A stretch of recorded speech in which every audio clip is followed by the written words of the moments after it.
এখন বার্গারের মধ্যে ভরপুর ক্রিস্পি চিকেন দেওয়া হচ্ছে। দোকানদার ভাই ভালোভাবে সবটি বার্গারের মধ্যে চিকেন দিয়ে দিল। আগের ভিডিওতে আমি ভুলে গিয়েছিলাম এই দোকানটির নাম বলতে। এই ছোট কিউট দোকানটির নাম হচ্ছে হাংরি বার্গার শপ। তারপর দোকানদার বড় ভাই আমাদেরকে ভালোভাবে বার্গারটিকে স্টিম করে গরম করে আমাদের প্যাকেট করে দিয়ে দিচ্ছে। তার উপরে আবার টমেটো সসও দিয়ে দিল। একটা কথা বলতে হবে, ভাই আমাদেরকে টমেটো সস আর মেয়োনিজ অনেক বেশি বেশি করে বার্গারের মধ্যে দিয়েছে।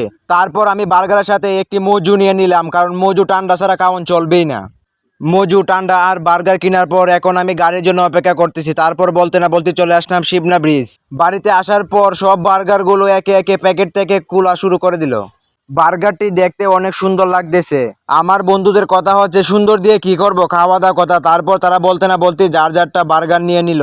আমিও আমার বার্গারটা নিয়ে নিলাম। তারপর সবাই মিলে একসাথে খাওয়া শুরু করে দিলাম। এইদিকে দেখে আমার বন্ধু কেশবে আবার নাচতেও শুরু করে দিল। একটু ক্যামেরার সামনে আসার পর দেখিয়ে দিলাম কিভাবে খাইতে হয় বার্গার। তারপর আমি বড় বড় বাইট নিয়ে খাওয়া শুরু করে দিলাম। এইদিকে দেবা শিশু গপ গপ করে খাওয়া শুরু করে দিল, আমিও খাওয়া শুরু করে দিলাম।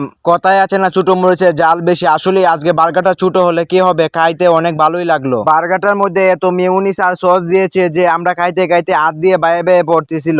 সব শেষে আজকের খাবারটা মজু ঠান্ডা খেয়ে শেষ করলাম। সবাই বার্গার খেয়ে এতই ভালো লাগছে যে তারা সবাই মিলে নাচানাচি করতে শুরু করে দিল। আজকে মিনি ব্লগটা এখানে শেষ করছি। দেখা হবে নেক্সট ভিডিওতে। Good bye everyone.